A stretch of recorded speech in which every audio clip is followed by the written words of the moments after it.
Good morning, good afternoon, and good evening. Welcome to another chock-full episode of Creating Crimson's Fantasy. Before we get started in today's episode, let's take a leap back in time and look at what we discussed about in the last episode. In the last episode, we looked at the implemented HUD, the damage system, and the new sword and shield. In today's episode, I'm going to show you the nearly completed targeting system, clothing, and the first ever test build. The targeting system is a great tool for both mouse players and controller players. Some attacks can be a little tough to aim, so using the implemented lock-on tool makes it easier for the player. This week, I took the time to fully implement this system into the game.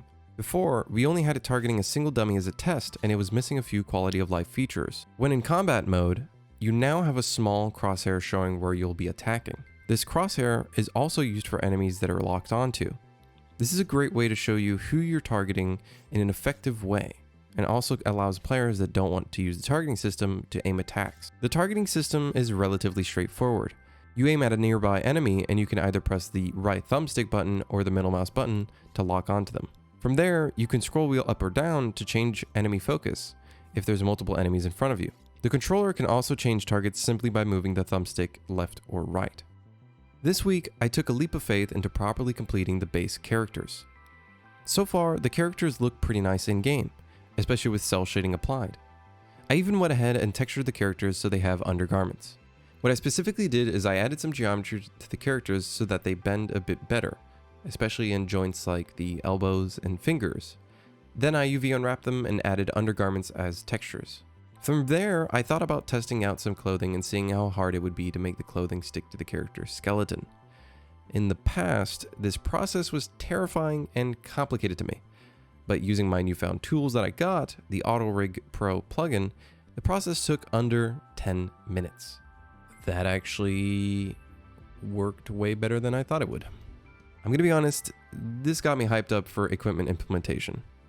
This basically means that future armor and equipment will probably take around 3 to 6 hours to create depending on the complexity, instead of the typical 3-day schedule that I had to do in the past. This is a game changer for me, really. Currently, I haven't added this in just yet, but the plan is to have 3 different body parts that are attached together. The head, chest, and legging slot will all have their own parts, and they'll be easily swappable when you equip new items. I believe this is the most optimal way of doing this. The moment you have all the first test build.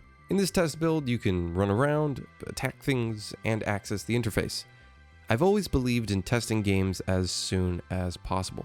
And if I can get feedback on the current combat and see what people think about the movement and controls, I can get a better understanding of what needs to be improved and how I should go about doing things for the future of the project. Now, remember, there's a lot of things that are missing and a lot of things that are work in progress. But I want all of you to have a hands-on experience with the project. That's the purpose of this whole series.